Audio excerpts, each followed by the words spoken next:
We landed in Glasgow, Scotland, and from there we took a train and we went down to a little town below Liverpool called Congleton, Cheshire. And that was the beginning of my episode with World War II. And what were you doing at that point? We were sending messages, and the messages we hoped would be picked up by the Germans. And we wanted them to realize that the invasion was going to come from Calais, France. So you were part of that effort to confuse the Germans Right. about where D-Day would happen. Right. But anybody that was involved with signal were sending messages throughout England, making sure that Germans would pick up these messages. And we were very fortunate because Hitler decided at that time to move all his panzer divisions up to Calais, France. So your work worked. Well, let me say this, we didn't know it until D-Day. So when you got your orders that you were going to be involved in D-Day, about a week When before when I got down to Portsmouth, that's when I got my notice to be attached to the 29th Infantry Division. Up until that time, I was still with the 4th, working with them until I got that notice. On June the 1st, if I remember correctly, I reported to the 29th where I was supposed to be. In the Portsmouth, they were all over down there. There was thousands of soldiers down there. So at that point, you knew you were going to be involved in the D-Day landings? I knew at that time, yes. Did you and others have a sense then of just what an important point you were at in the war? Let me say this. We only knew that we were going to be involved in an invasion. We knew it was very important. How important, we really didn't know until later on, how important that invasion was. We were on the ship the 2nd, the 3rd, the 4th, and the 5th. We were on these ships waiting. And finally, on the 5th, in the evening, the ship sailed. I guess, as you know, that's when Eisenhower made his decision to go. When we sailed out, and we got close to the beaches. At that time, this sergeant was talking to his squad, giving them instructions what to do and so forth. And I noticed he told them all to take out a dollar bill, and each one was signing the dollar bill with their names on it. And he came over to me and he says, since you're going to be in our landing craft, would you like to sign a bill with us? And I figured, what do I have to lose? Sure. So I took out a dollar bill, and I signed all theirs, and they signed all mine. So how many signatures in total? And when everybody, we had, on that dollar bill, there's 36 signatures on there. The 35 of them from the 29th and mine. And this was a kind of bonding moment? It's on, if you look on the dollar, you'll see it's on the front and the back, all the signatures are on there. And this was the sergeant's idea of bonding? It was his idea of bonding and being together as a group. And after we signed that bill, we were given instructions to then go over the side of the ship, and we went into the landing craft. I would say it was around 6:30 in the morning of June the 6th.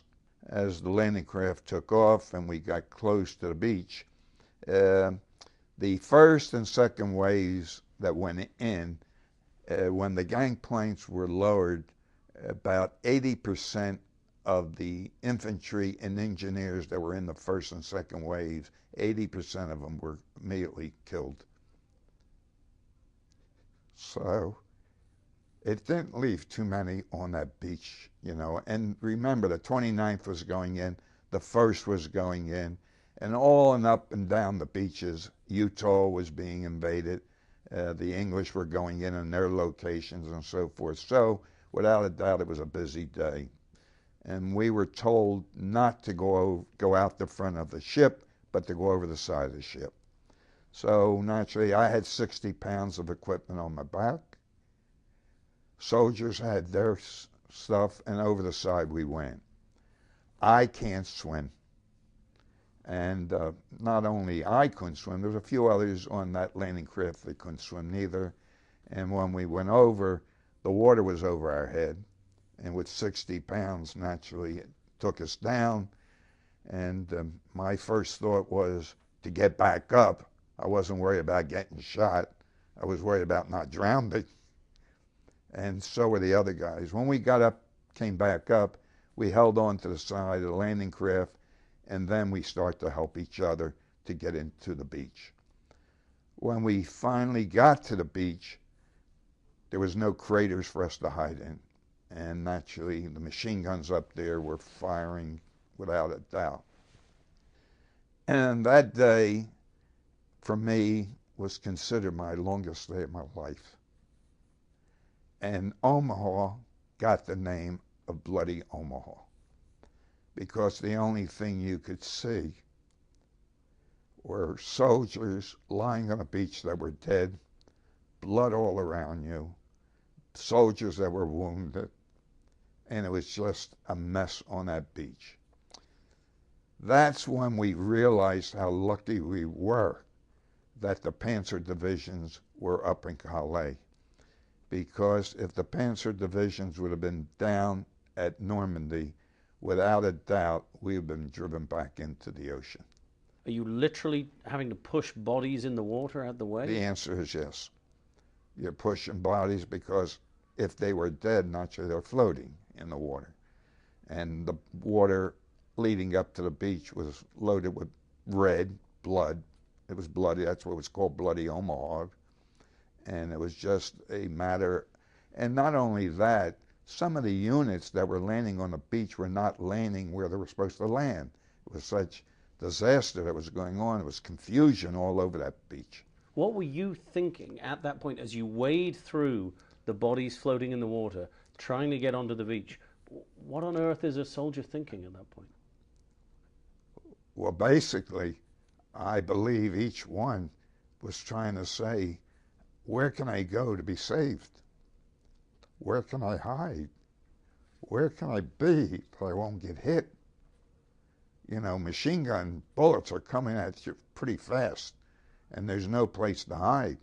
Now, naturally, when you came ashore, there were all these obstacles, these iron metal things that they had put in the water also to keep the ships from getting into the beach. So you try to hide behind those. Any place that you could find, a place to dig in, somewheres in the dirt and hide, that's what you were doing. Your main objective was not communications. Your main objective was to find a place where you feel you could be safe for at least 10 or 15 minutes. Your main objective was to stay alive. Stay alive. And I would assume that each soldier had the same thought. I could be wrong, but that was my thoughts. What can I do to stay alive so that I could be able to perform my duty that I was sent to do? When the troops started to move and I was able to get out of what I had crawled into, I was walking around when I bumped into the sergeant of that landing craft. And you know, I asked him how he was doing. He said, fine. He says, I just wanted to notify you. He says, you and I are the only two who survived from that landing craft. And I said to him, you mean to say you lost your whole squad? And he said, yes, I lost my whole squad. So within 12 hours of the 36 of you who got off that landing craft, there were only two of you Two left. of us who survived that landing craft. Presumably So, this is the first time you'd seen people killed in action as well. it's the first time I ever saw anybody killed. What was that like? Well, again, to see dead bodies, and some of them were not, their faces could have been destroyed, their arms cut off, legs lost. It was just one horrible mess. Is it more difficult for you every anniversary? I find that every year it becomes harder for me to talk about this and again it comes back. But I feel that it's very important that I talk in schools and to people so that everybody will realize that freedom was not free.